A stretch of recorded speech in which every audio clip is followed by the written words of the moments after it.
السلام عليكم ورحمة الله تعالى وبركاته. بسم الله الرحمن الرحيم.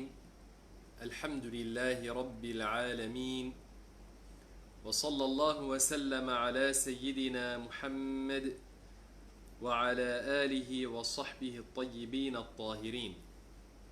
اللهم لا سهل إلا ما جعلته سهلا، وأنت تجعل الحزن يا ربنا إذا شئت سهلا.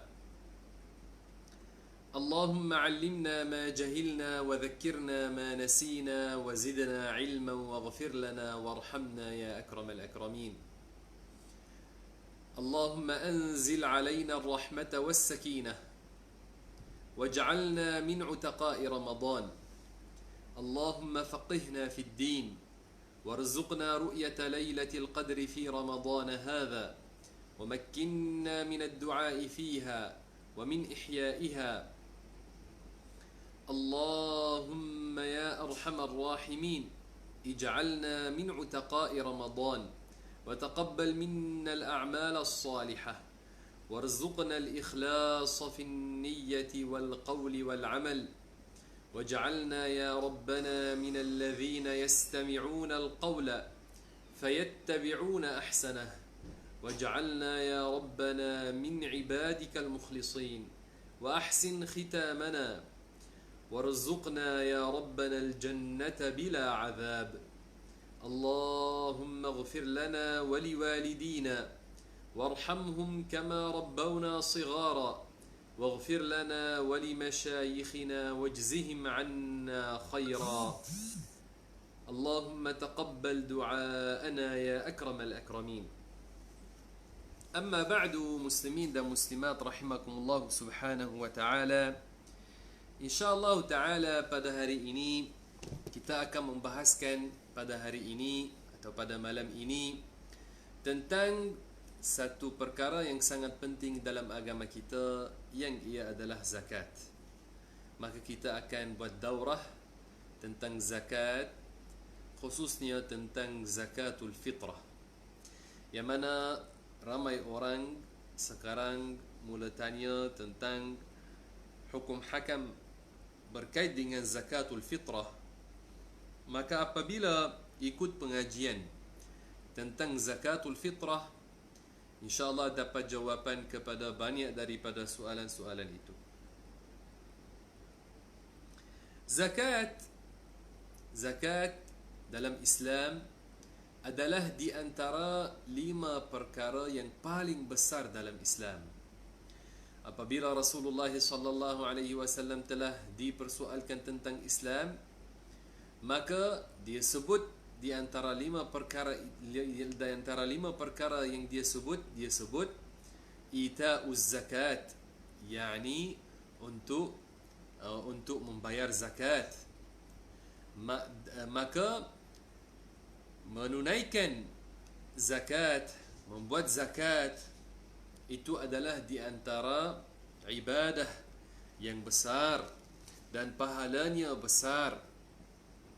Dan Allah Ta'ala telah berfirman dalam Al-Quran Al-Karim, wa aqimus salata wa atuz zakah. Maka ayat ini adalah dalil bahawasanya zakat dalam Islam hukumnya wajib. Wajib ke atas mereka yang Allah Ta'ala telah mewajibkan ke atas mereka zakat. Sekarang boleh dengar? Bismillah.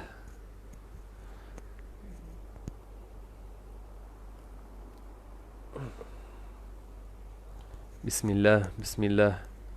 Suara sudah okey sekarang?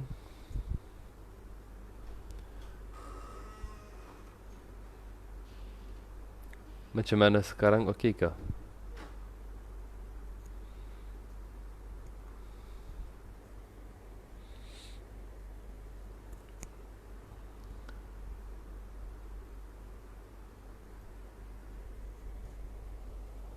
Bismillah. Okey. Okey, dah jelas.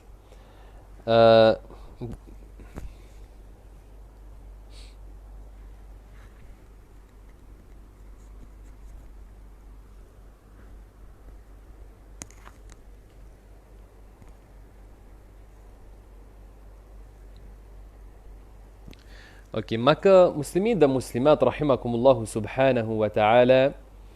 Muslimin dan muslimat rahimakumullah, zakat itu di antara 5 perkara yang paling besar dalam Islam. Dan Allah Ta'ala telah berfirman, wa aqimus salata wa atuz zakah. Maka zakat adalah wajib dalam agama kita ke atas mereka yang mempunyai harta yang wajib padanya zakat, dan ke atas mereka yang wajib ke atas yang wajib ke atas mereka untuk membayar zakatul fitrah. Dan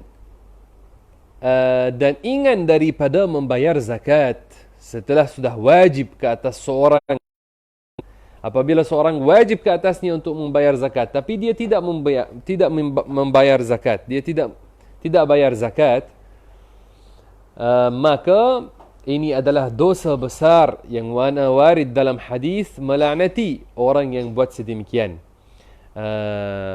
La'ana Rasulullah sallallahu alaihi wasallam akil riba wa mukilahu wa mani'az zakat. Riwayat oleh Ibn Hibban.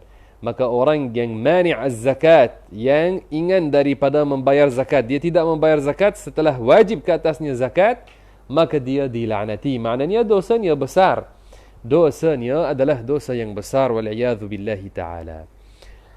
Zakat ada 2 jenis. Ada zakatul mal dan ada zakatul badan. Zakatul mal yakni zakat harta. Adapun zakatul badan itu adalah zakatul fitrah. Zakatul mal ada jenis-jenisnya. Ada jenis-jenisnya yang mana kita tidak akan membahaskannya sekarang. Mungkin nanti kita akan membahaskan lagi tentang zakat, tapi untuk malam ini kita pilih untuk nak membahaskan tentang zakatul fitrah, supaya yang ada soalan-soalan tentang zakatul fitrah dia dapat banyak daripada soalannya tentang zakatul fitrah, dan untuk muslimin dan muslimat dapat menunaikan dengan cara yang betul. Maka zakatul badan itu yang dinamakan zakatul fitrah. Boleh kata zakatul fitrah atau zakatul fitr. Dua-duanya boleh. Boleh kata zakatul fitr atau zakatul fitrah. Tentang zakatul fitr, warid padanya hadis-hadis. Ia wajib dengan ijma'. Ia wajib dengan ijma'. Dan warid padanya hadis-hadis yang mana Ibnu Umar dia kata, farada Rasulullah sallallahu alaihi wasallam zakat al-fitr min Ramadan ala an-nasi sa'an min tamrin aw sa'an min sha'irin ala kulli hurrin aw 'abdin dhakarin aw untha min al-muslimin. Maka hadis ini menunjukkan Ibnu Umar dia mengkhabarkan bahawasanya Rasulullah sallallahu alaihi wasallam dia telah mengajar mereka bahawasanya zakatul fitr itu wajib dalam Islam dengan detail-detail yang insya-Allah taala kita akan sebut. Dan juga Abu Sa'id Al-Khudri dia kata, kunna nukhriju zakatal fitr idh kana fina Rasulullah sallallahu alaihi wasallam sa'an min ta'amin aw sa'an min tamrin aw sa'an min sha'irin aw sa'an min zabibin aw sa'an min aqitin فلا أزال أخرجه كما كنت أخرجه ما عشت رواهما الشيخان. Hadis ini ada padanya bahawasanya Abu Sa'id Al-Khudri dia mengkhabarkan bahawasanya pada zaman kehidupan Rasulullah sallallahu alaihi wasallam mereka bayar zakatul fitrah, dan dia telah sebut bagaimana mereka bayar zakat itu. Dan dia kata, saya tetap membayarnya setelah kewafatan Rasulullah sallallahu alaihi wasallam, tetap membayar zakatul fitrah. Maka muslimin dan muslimat rahimakumullah, 2 hadis ini diriwayat oleh Al-Bukhari dan Muslim dan menunjukkan ini adalah dalil dan bukti tentang kewajipan zakatul fitrah. Sekarang kita nak mula membahaskan tentang zakatul fitrah. Insya-Allah taala kita akan membaca daripada kitab ringkasan Sulam At-Taufiq. Sulam At-Taufiq adalah kitab yang ditulis oleh Syekh Abdullah ibn Husain ibn Tahil Al-Hadrami Al-Yamani, yang mana kitab ini ada ringkasannya dalam bahasa Melayu dinamakan dengan Sulam Al-Mubtadi karangan Syekh Dawud Al-Fatani, dan ada juga ringkasan baginya dalam bahasa Arab. Ada ringkasan-ringkasan dalam bahasa Arab. Maka insya-Allah taala kita akan membahaskan dalam ringkasan kita akan membahaskan tentang tajuk ini daripada ringkasan Sulam At-Taufiq insya-Allah taala. Kita akan baca sedikit matan dan kita akan syarah. Kata pengarang rahimahullah, wa zakatul fitri tajibu bi idraki juz'in min Ramadhan wa juz'in min Syawal. Zakatul fitr wajib dengan seorang hidup sebahagian daripada Ramadan dan sebahagian daripada Syawal. Apakah makna ini? Maknanya seorang yang dia sempat hidup sebahagian daripada Ramadan dan sebahagian daripada Syawal, maka itu dikeluarkan kena dikeluarkan zakatul fitrah baginya. Kena dikeluarkan zakatul fitrah baginya, yakni oleh pihaknya.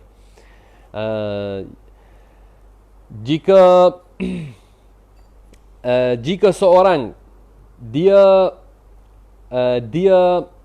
dalam keadaan hidup, dia sempat hidup sebahagian daripada Ramadan dan sebahagian daripada Syawal, maka itu dibayar zakat fitrah baginya.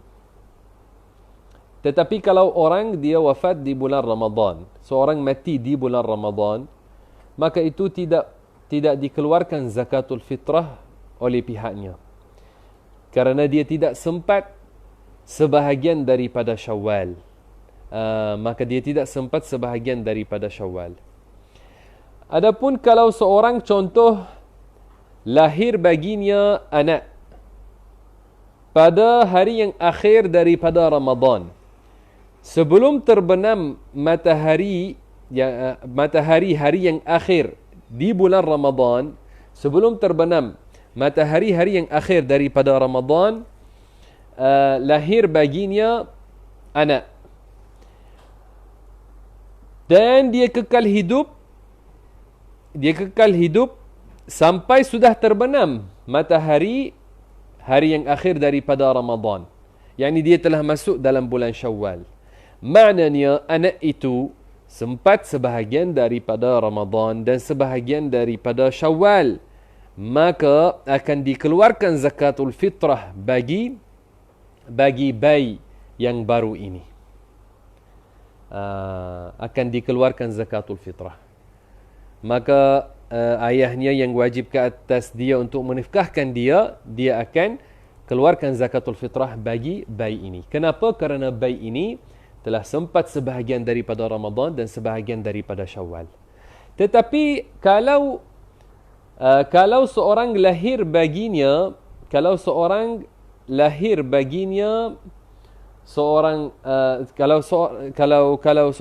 baginya anak pada 1 Syawal, yakni setelah sudah habis Ramadan, sudah terbenam matahari hari yang akhir daripada Ramadan, sudah, dan di Syawal, 1 Syawal, walaupun pada malam 1 Syawal lahir baginya anak, maka anaknya itu tidak sempat sebahagian daripada Ramadan.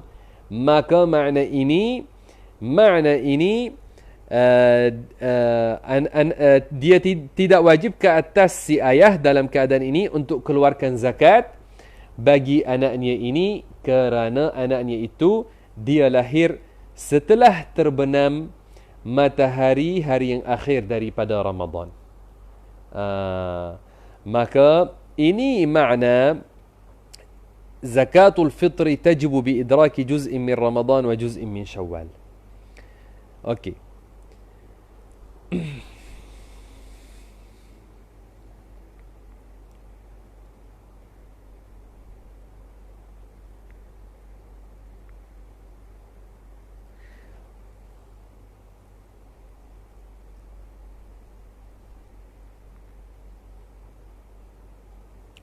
Okey, maka seorang yang dia pada sifat ini, yakni dia sempat sebahagian daripada Ramadan, sebahagian daripada Syawal, maka dia akan bayar zakatul fitrah. Itu yang wajib ke atasnya zakatul fitrah, dia bayar oleh pihaknya, dan bayar dia bayar oleh pihak mereka yang wajib ke atasnya untuk menafkahkan mereka. Jika dia ada harta yang melebihi apa yang kita akan sebut, seperti makanannya dan pakaiannya, nanti kita akan sebut detail-detail itu. Jika dia dikira kaya dalam bab zakatul fitrah, nanti kita akan sebut apakah makna kaya dalam bab zakatul fitrah, kita akan sebut nanti. Jika dia kaya dalam bab zakatul fitrah, maka dia akan bayar zakat, dia kena bayar zakatul fitrah. Okey. Kata pengarang, ala kulli muslimin alaihi wa ala man alaihi nafaqatuhum idza kanu muslimin. Yani zakatul fitrah wajib ke atas setiap orang muslim yang merdeka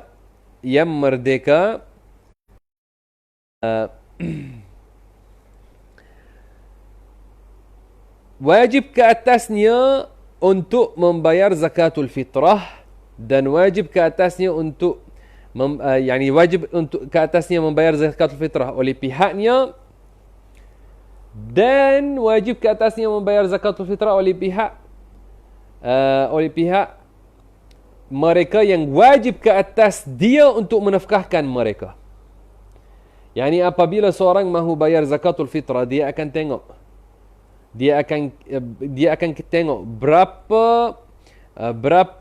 berapa orang yang dia yang wajib ke atasnya untuk membayar zakatul fitrah oleh pihak mereka.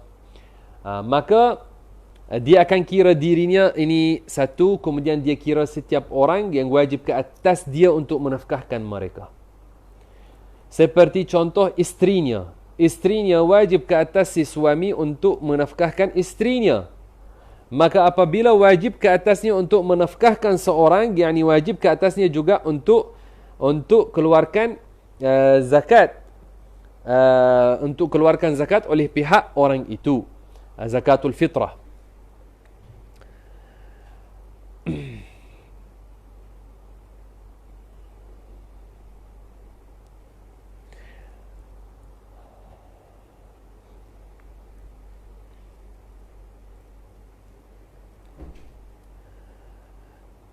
Maka sebagai contoh, atau sebelum kita memberi contoh, hendaklah kita lagi ingatkan ke atas siapa yang wajib ke atas seorang untuk menafkahkan mereka. Anaknya yang belum baligh, anak seorang yang dia belum baligh, masih lagi kecil, belum baligh, maka wajib ke atasnya untuk menafkahkan dia.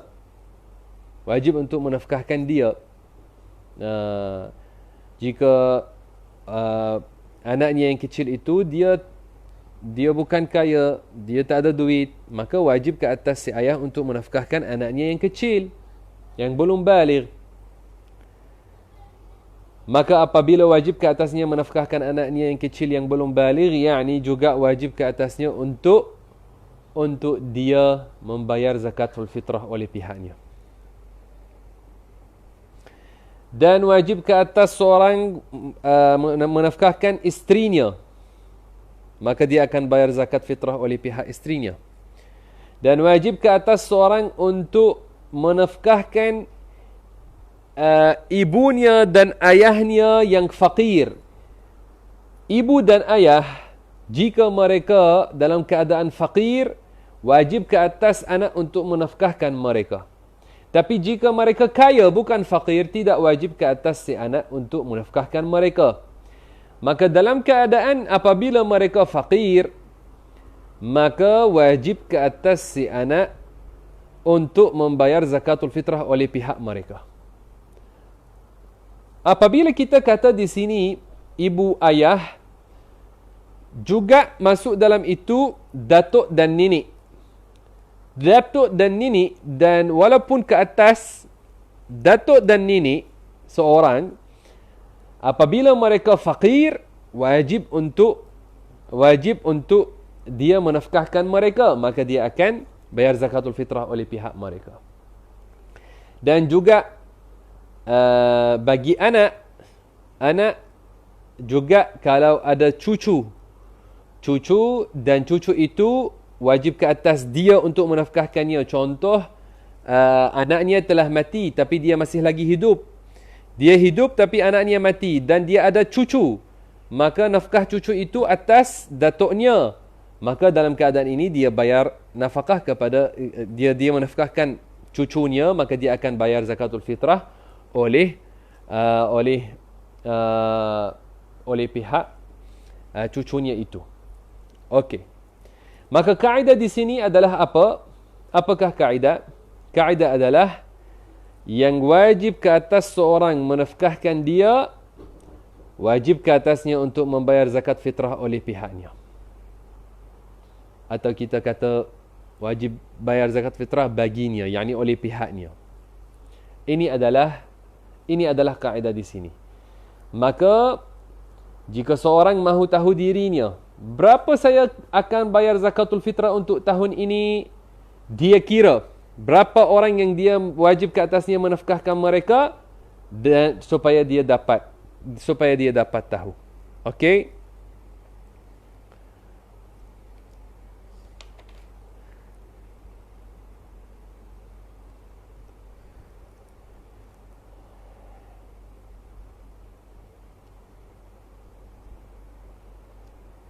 Di sini ada satu perkara yang penting. Sedang kita telah sebut kaedah ini, dan kita kata kaedah adalah siapa yang wajib ke atas seorang menafkahkan dia, maka wajib ke atas dia untuk membayar zakat fitrah oleh pihaknya. Ini adalah kaedah. Maka kaedah ini kena ikutnya. Jika seorang tidak wajib ke atas kita untuk menafkahkan dia, maka tidak boleh kita keluarkan zakat oleh pihaknya tanpa izin daripada dia. Sama ada dia kerabat atau bukan kerabat. Yani contoh, jiran saya yang Muslim, tidak boleh saya untuk membayar zakatul fitrah oleh pihaknya tanpa saya ambil izin daripadanya, tanpa dia mewakilkan saya untuk membayar zakatul fitrah oleh pihaknya. Kenapa saya perlu izin dalam keadaan ini? Kenapa tak sah saya bayar terus oleh pihak jiran saya? Kenapa? Kerana tidak wajib ke atas saya menafkahkan dia. Maka kalau saya nak bayar oleh pihaknya, perlu kepada izin daripadanya, perlu kepada wakalah daripadanya. Dia mengizinkan bagi saya untuk buat sedemikian.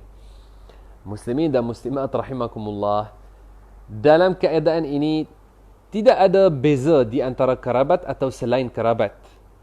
Kerana di sini ada kaedah yang disebut oleh fuqaha. Bila kamu tidak perlu izin daripada orang yang kamu membayar oleh pihaknya, apabila dia seorang yang wajib ke atas kamu menafkahkan dia. Apabila dia seorang yang wajib ke atas kamu menafkahkan dia, tidak perlu kamu minta izin daripadanya atau dapat wakalah daripadanya sebelum kamu bayar zakatul fitrah oleh pihaknya.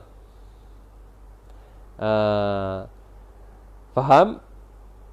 Ini perlu dijelaskan. Maka di sini, kerana ini kata Syekh Zakaria Al-Ansari dalam Syarh Rawdatul Talib, dan dia kata juga dalam Syarh Manhaj At-Tulab dalam kitabnya Fathul Wahhab, dan selainnya daripada para ulama Syafi'iyah, mereka telah menjelaskan bahawasanya jika orang yang dia baligh, anak yang baligh,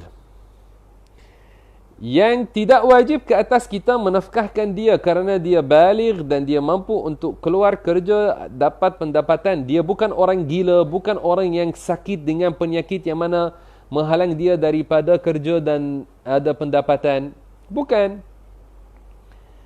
Maka apabila jika kita ada anak yang baligh, kalau kita nak keluarkan zakat oleh pihaknya, perlu kepada izin daripadanya, yakni wakalah.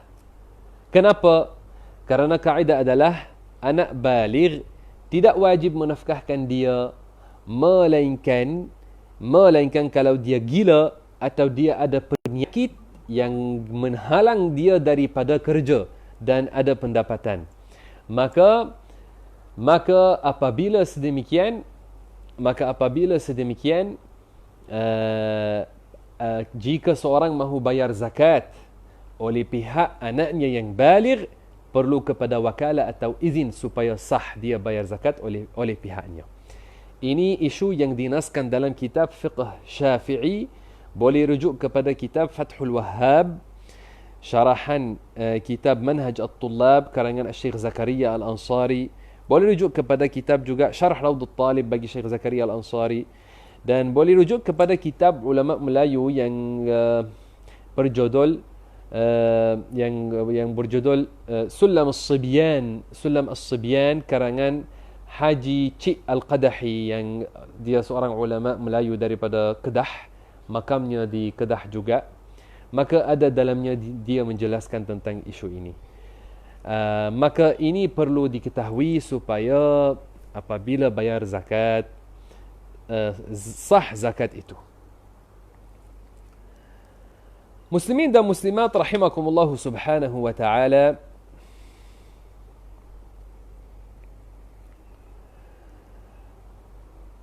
kata pengarang, ala kulli wahidin sa'un min ghalibi quti al-baladi idha fadalat an daynihi wa kiswatihi wa maskanihi wa qutihi wa quti man alayhi nafaqatuhum yawm al-'id wa laylatahu. Yani zakatul fitrah berapa kadarnya? Kata setiap seorang berapa dia akan bayar zakatul fitrah? Satu sa' itu adalah satu sa'. Apakah makna satu sa'? Satu sa' yani kalau satu sa' yani 4 mud, 4 cupak. Satu mud adalah apa yang penuhkan 2 tapak tangan yang digabungkan seperti ini. Apa yang penuhkannya dinamakan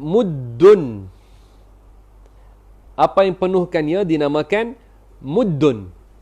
Cupak. Maka zakatul fitrah bagi satu orang kadarnya adalah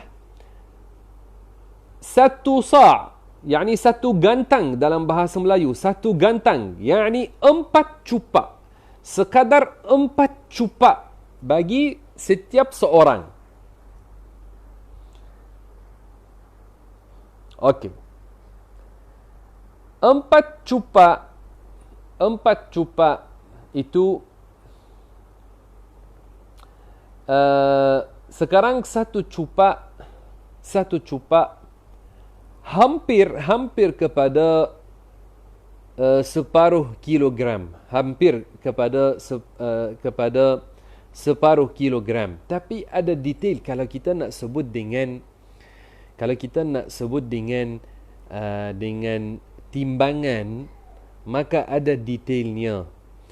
Kerana berdasar makanan yang ditimbang itu, kerana kadarnya dalam syara' adalah berdasar sa'. Sa' itu volume. Sa' itu dikira volume. Bukan berat. Sa' itu ikut berdasar volume.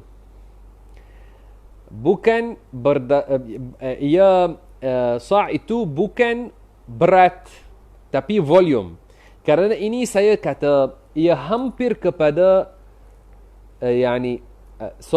itu bukan satu sa', satu mud. Satu mud hampir kepada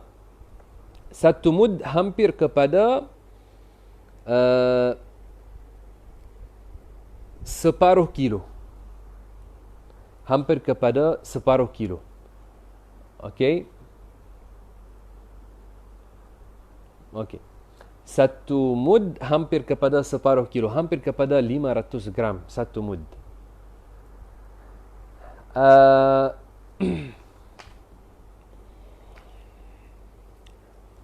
Maka kalau 4 mud itu hampir kepada 2 kilogram. Hampir kepada 2 kilogram. Okey. Dalam mazhab Syafi'i, maka mesti kena dibayar dengan makanan yang yang menguatkan badan dan ia yang ghalib, yang banyak diguna di negara itu. Yani makanan asasi di negara itu. Contoh di Malaysia, apakah makanan asasi di Malaysia? Beras. Juga di Indonesia, apakah makanan asasi? Itu adalah beras. Okey, itu adalah beras. Juga di Brunei, beras. Di selatan Thailand, beras. Di Filipina, beras. Tapi banyak negara Arab, makanan asasi mereka adalah gandum. Maka contoh di Malaysia dan Indonesia, jika seorang mahu bayar zakatul fitrah ikut mazhab Syafi'i, maka dia akan bayar dengan beras. Dalam mazhab Syafi'i tidak cukup untuk membayar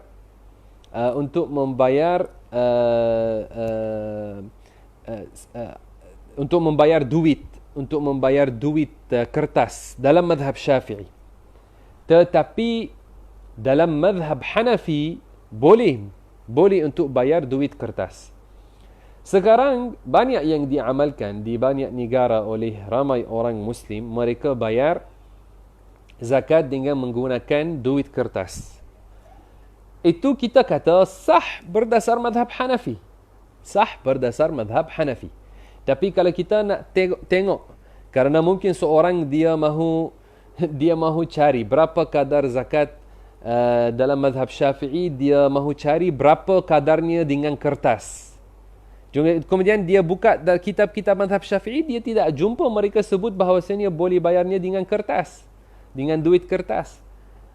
Maka kenapa? Kerana dalam mazhab Syafi'i tidak sah kalau bayarnya dengan duit kertas. Tapi dalam mazhab Hanafi sah. Adakah kita boleh beramal dengan mazhab Hanafi? Boleh beramal dengan mazhab Hanafi jika mahu. Tapi hendaklah kamu tahu apakah detail berdasar mazhab Hanafi. Berdasar mazhab Hanafi, mereka ada detail tentang itu. Ada detail tentang itu dalam mazhab Hanafi. Untuk membayar zakatul fitrah dengan duit kertas. Sah berdasar mazhab Hanafi. Okey, maka dalam mazhab Hanafi, di antara apa yang mereka sebut, contohnya memadai untuk seorang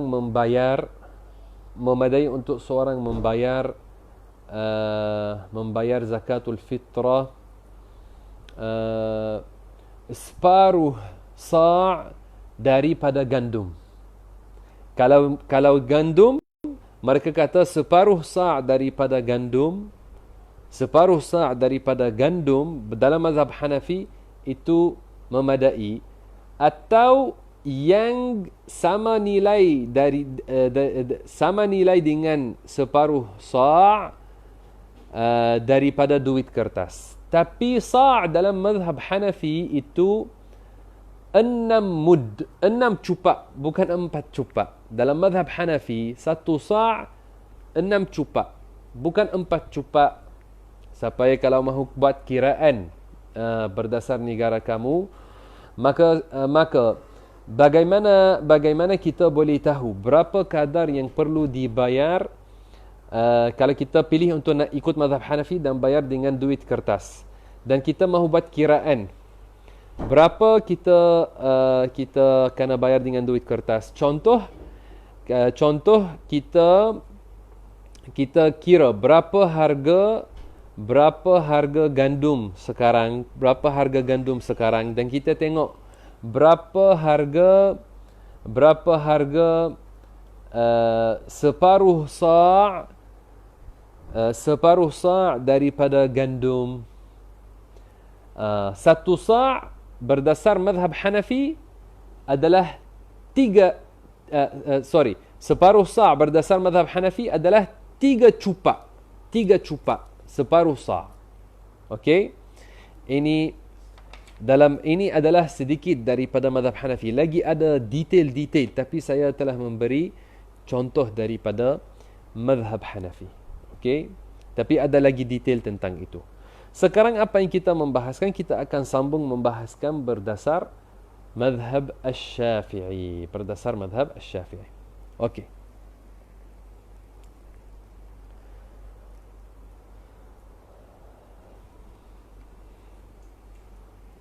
Kata pengarang, ala kulli wahidin sa'un min ghalibi qutil baladi idza fadalat an daynihi wa kiswatihi wa maskanihi wa qutihi wa quti man alayhi nafaqatuhum yawm al-'id wa laylatahu.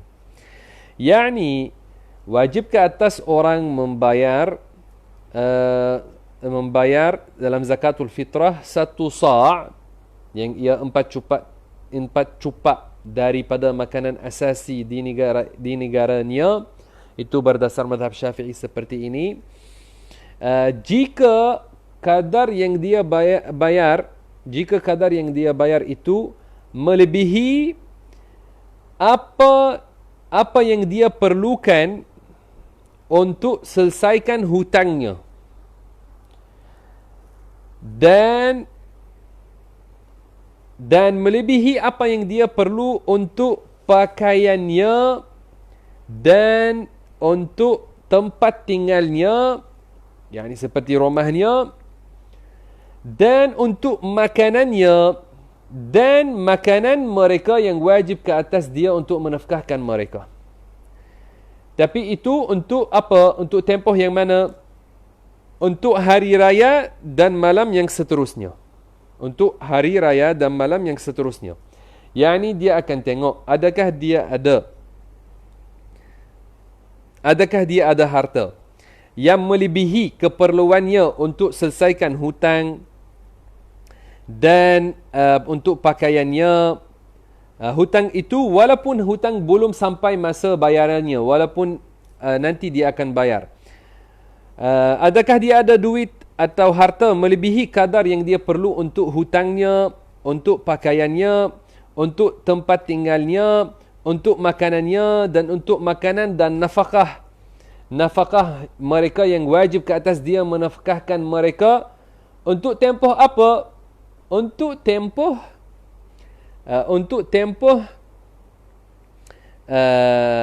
hari raya dan malam yang datang seterusnya, setelahnya. Untuk tempoh itu. Jika dia ada apa yang melebihi daripada apa yang kita sebut, maka wajib ke atas dia untuk membayarnya sebagai zakatul fitrah. Sebagai zakatul fitrah.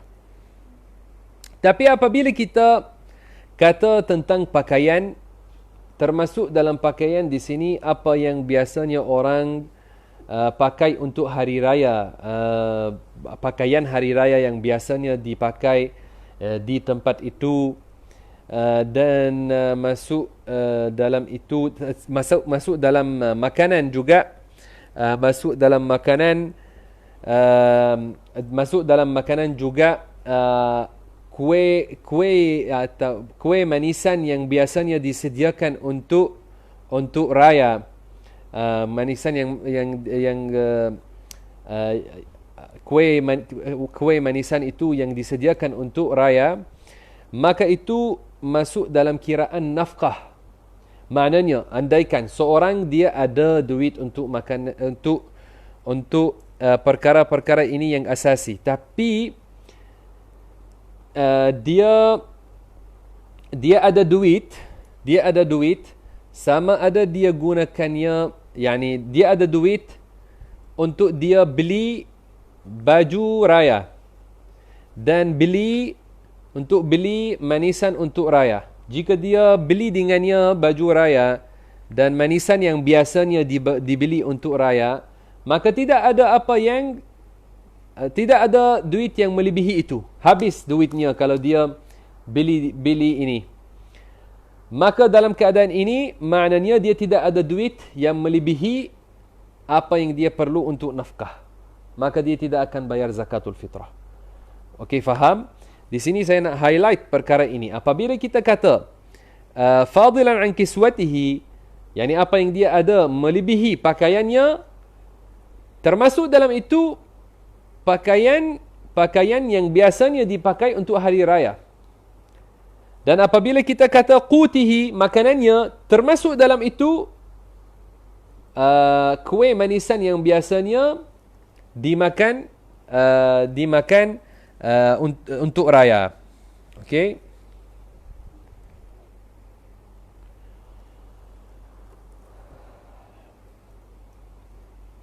Yani bukan di sini, bukan kita tengok kalau dia ada nasi putih sahaja. Bukan kalau sekadar dia ada nasi putih sahaja. Tidak.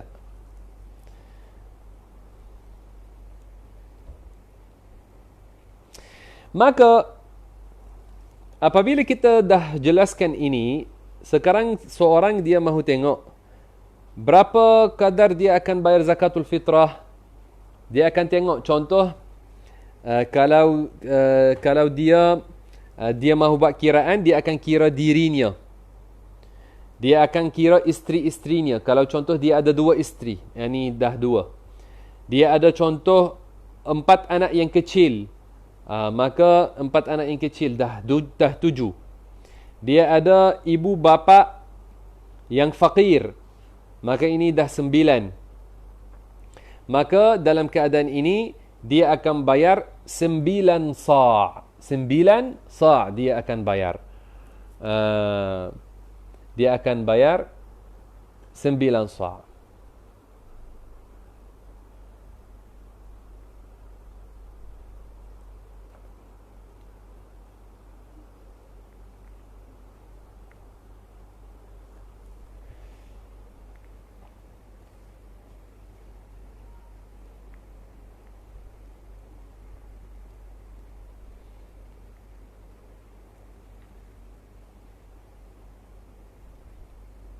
Okey. Sekarang bila seorang akan bayar zakatul fitrah? Bila akan bayar zakatul fitrah?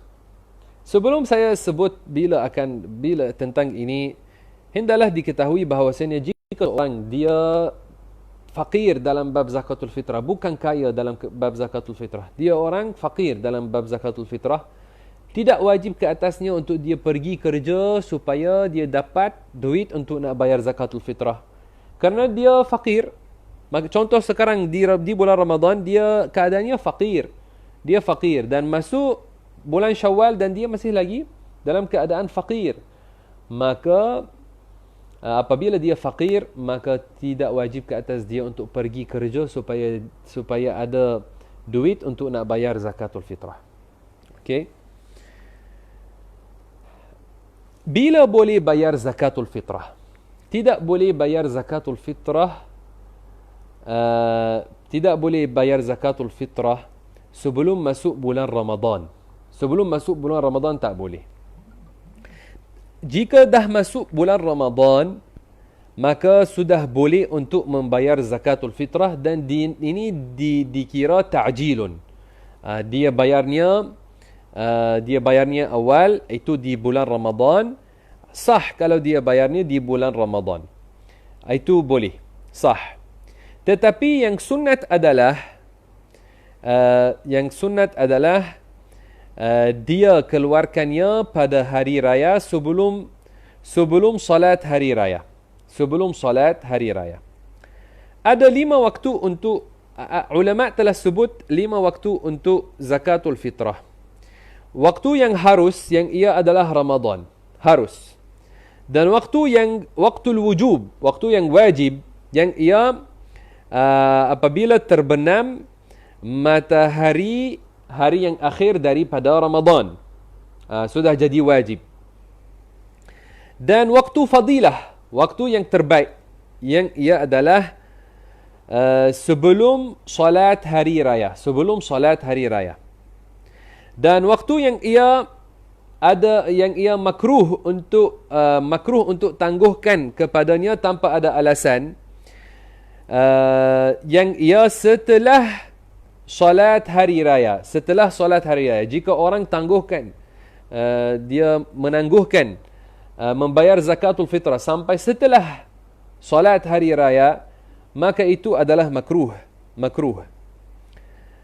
Melainkan kalau dia menangguhkannya kerana dia tunggu seorang kerabat yang fakir, dia nak bayar kepada kerabat yang fakir itu, maka bukan makruh dalam keadaan ini.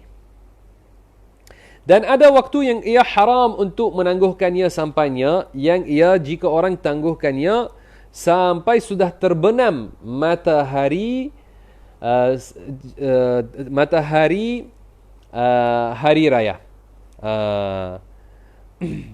maka haram untuk seorang tangguhkan membayar zakatul fitrah sampai setelah terbenam matahari hari raya.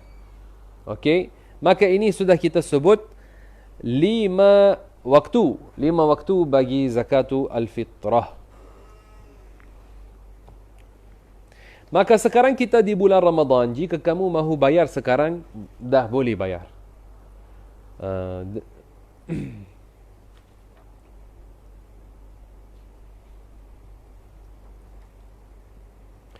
Okey, untuk zakatul fitrah dan selainnya daripada jenis-jenis zakat, perlu kepada niat. Supaya sah, perlu kepada niat. Bila kita buat niat, memadai untuk kita buat niat apabila kita asingkan duit yang kita mahu bayarnya sebagai zakat, atau apabila kita asingkan beras yang kita mahu bayarnya sebagai zakat jika kita guna mazhab Syafi'i contoh. Maka apabila kita asingkannya dengan niat ini yang kita nak bayar sebagai zakat, memadai. Atau kita niat apabila kita membayar kepada orang yang ia daripada 8 asnaf, apabila kita bayar kepada orang yang daripada asnaf, maka kita boleh buat zakat ketika itu. Kita boleh buat kita boleh buat niat ketika itu. Okey, kita boleh buat niat ketika itu. Tapi jangan seorang nak lambatkan niat sampai setelah dia sudah bayar. Tak. Yani kalau orang dia melihat seorang fakir di jalan dan dia memberi kepadanya duit. Setelah dia telah memberi kepadanya duit, dia balik rumah, dia ingat bahawasanya wajib ke atasnya zakat. Maka tak boleh dia kata, oh saya kira sekarang sedekah yang saya telah bagi hari ini kepada orang fakir sebagai zakat. Tak boleh. Tidak boleh macam itu. Tidak sah sebagai zakat itu. Niat sama ada seorang buatnya apabila dia asingkan duit yang dia mahu bayarnya sebagai zakat, atau ketika dia membayar kepada orang yang berhak untuk mengambil zakat. Boleh niat. Boleh buat seperti ini.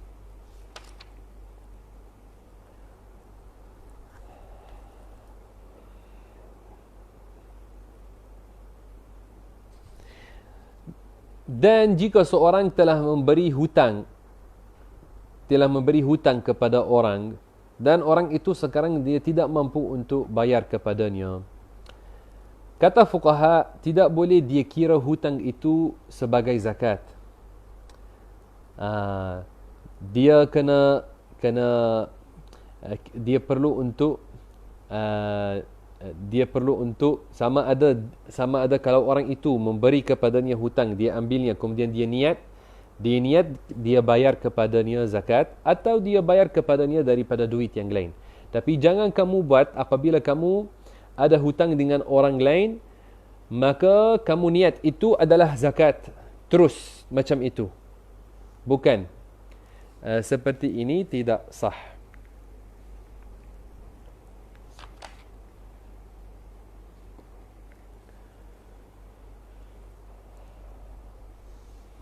Dan jika kamu mahu mewakilkan seorang yang lain untuk dia membayar zakat, atau untuk dia, jika kamu mahu mewakilkan seorang untuk dia menyampaikan duit zakat kamu kepada orang yang berhak untuk terima zakat, maka hendaklah kamu mewakilkan seorang yang dipercayai, seorang yang thiqah untuk dia sampaikannya. Okey. Bagi siapa kita boleh membayar zakat? Zakat dibayar kepada 8 asnaf yang telah disebut dalam Al-Quran. 8 asnaf yang telah disebut dalam Al-Quran. Dalam firman Allah Ta'ala, إنما الصدقات للفقراء والمساكين والعاملين عليها والمؤلفة قلوبهم وفي الرقاب والغارمين وفي سبيل الله وابن السبيل. Maka ada 8 asnaf yang telah disebut dalam ayat ini, dan mereka ini yang berhak untuk mengambil zakat. Siapakah mereka itu? Yang pertama, al-fuqara. Fuqara itu kata jama' bagi faqir. Faqir adalah seorang yang tidak ada ke atas selainnya nafkah wajibah bagi dia. Tidak ada ke atas selainnya nafkah wajibah bagi dia, dan dia tidak ada harta atau kerja yang mencukupkan dia. Dia tidak dapat separuh daripada apa yang dia memerlukan. Apabila seorang dia tak dapat separuh daripada apa yang dia perlukan, maka itu dinamakan sebagai faqir. Contoh, dia perlukan 10, dia hanya dapat 4 atau 3. Itu dinamakan faqir. Adapun orang yang ada seorang yang lain yang wajib ke atasnya untuk menafkahkan dia, maka itu tidak dikira faqir dalam bab zakatul fitr. Yani jika seorang istri wajib ke atas suaminya untuk menafkahkan dia, maka dia dikira sebagai seorang yang cukup dengan nafkah suaminya. Maka tidak dikira faqirah dalam bab zakatul fitr, dalam bab zakat. Tidak dikira faqirah dalam bab zakat. Maka kita tidak bayar zakat kepadanya. Kita tidak bayar zakat kepadanya, kepada perempuan itu, kerana dia ada suami yang wajib ke atasnya menafkahkan dia. Juga ibu bapa yang fakir, yang wajib ke atas anak mereka untuk menafkahkan mereka, maka kita tak bayar zakat kepada mereka kerana mereka dikira sebagai cukup dengan nafkah anak mereka. Maka mereka tidak dikira lagi fakir dalam bab zakat. Okey? Maka jika seorang tidak ada yang wajib ke atasnya untuk menafkahkan dia, dan dia sendiri tidak ada harta dan tidak ada kerja yang memasukkan bagi dia, yang dia boleh dapat daripadanya separuh atau lebih daripada keperluannya, dia dikira fakir. Maka apabila contoh dia perlukan 10 tapi dia tidak dapat melainkan 4 atau 3, ini adalah seorang yang fakir. Ini yang dinamakan fakir. Kita boleh bagi kepada dia zakat. Adapun al-masakin yang Allah Ta'ala sebut dalam Al-Quran, maka seorang miskin adalah seorang yang ada sebahagian daripada keperluannya. Dia boleh dapat sebahagian daripada keperluannya, tapi dia tidak dapat semuanya. Yani contoh, dia perlukan kepada 10, dia dapat separuh atau lebih. Apabila dia dapat separuh atau lebih tapi tak dapat semuanya, itu dinamakan miskin. Ini dinamakan miskin. Contoh, dia perlukan 10 tapi dia dapat 8 atau 7 atau 6, tak dapat semua yang 10. Maka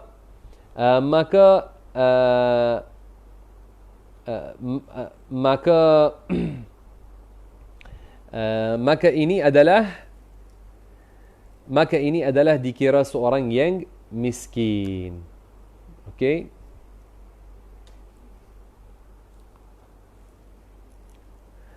Maka ini ada beza di antara fakir dan miskin.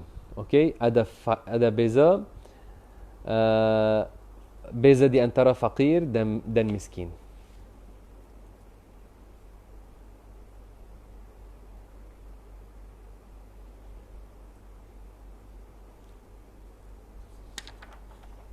Adapun al-amiluna 'alaiha, maknanya mereka yang dilantikkan oleh pemerintah sebagai sultan, melantikkan mereka untuk mereka kutip zakat daripada orang yang membayar zakat, dan tidak dijadikan bagi mereka gaji daripada baitul mal, maka itu adalah al-amilun, yang tidak ada bagi mereka gaji daripada baitul mal.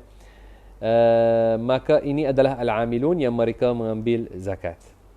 Adapun al-muallafatu qulubuhum, maka al-muallafatu qulubuhum, mereka ini yang baru masuk Islam dan belum biasa untuk hidup di kalangan orang Islam, maka mereka dibayar daripada diberi kepada mereka daripada duit zakat supaya mereka jadi kuat dengan kita dan biasa hidup bersama kita. Adapun wafir riqab, maka wafir riqab maknanya hamba sahaya yang telah buat janji dengan tuannya, pemiliknya, jika dia membayar kepadanya sekadar daripada harta, maka dia akan jadi merdeka. Zaman dahulu ada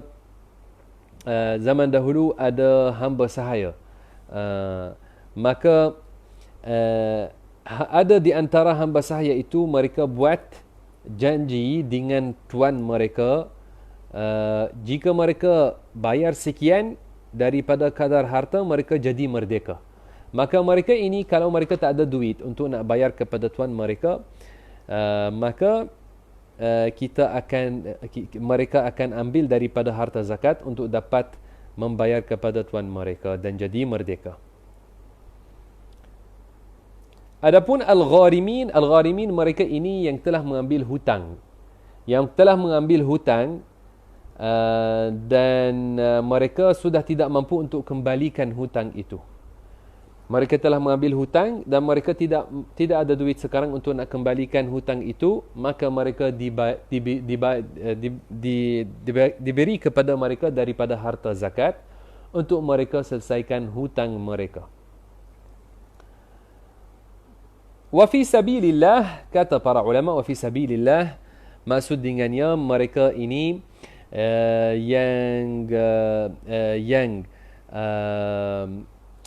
mereka ini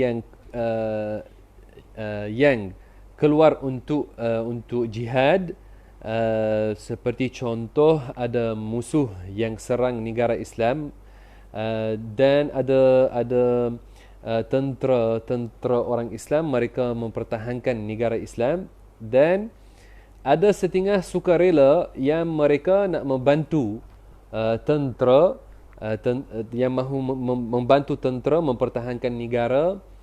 Maka mereka ini yang sukarela diberi kepada mereka daripada duit zakat. Bukan yang mereka ada gaji, daripada baitul mal contoh. Yang ambil, yang sultan sudah tetapkan bagi mereka gaji, mereka daripada tentera yang ada bagi mereka gaji. Bukan ini yang dimaksud dengan wa fi sabilillah, tapi mereka yang sukarela. Dan di sini kena ambil perhatian, bukan maksud dengan wa fi sabilillah di sini mereka yang dakwah diri mereka buat jihad, tapi mereka golongan teroris, mereka membunuh orang Islam tanpa hak, mereka membomkan masjid-masjid orang Islam dan pergi menyembelih orang tanpa hak, dan mereka dakwah diri mereka bahawasanya mereka buat jihad, dan mereka dakwah diri mereka nak menghapuskan bid'ah. Kena berhati-hati daripada golongan ini yang teroris. Okey, kena berhati-hati daripada golongan teroris ini. Adapun wabnis sabil, maka maksud dengannya orang yang musafir dia tidak ada dengannya harta yang membolehkannya sambung perjalanannya ke destinasinya, atau orang yang mahu pergi musafir dan dia tidak ada duit untuk buat pemusafiran itu, yang bukan pemusafiran dosa, bukan dia pergi untuk tujuan buat dosa, maka boleh dia ambil daripada harta zakat supaya dia dapat buat pemusafirannya itu yang bukan haram. Maka ini adalah 8 asnaf yang mereka boleh ambil daripada harta zakat.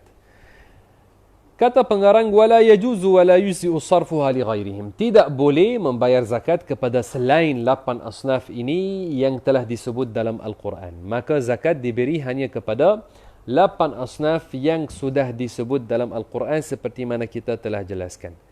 Dan orang yang mengambil zakat mesti dia adalah orang yang Muslim,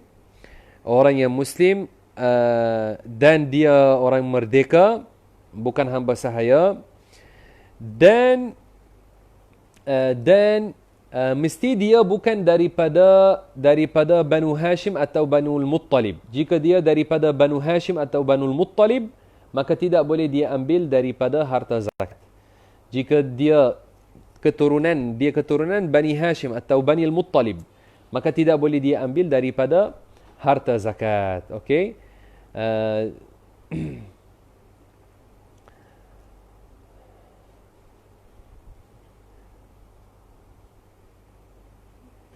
Okey. Maka jika kita tahu contoh ada seorang dia dia sayyid keturunan Rasulullah sallallahu alaihi wasallam, dia sayyid keturunan Rasulullah sallallahu alaihi wasallam, maka jangan kita bagi kepada dia zakat. Tidak sah.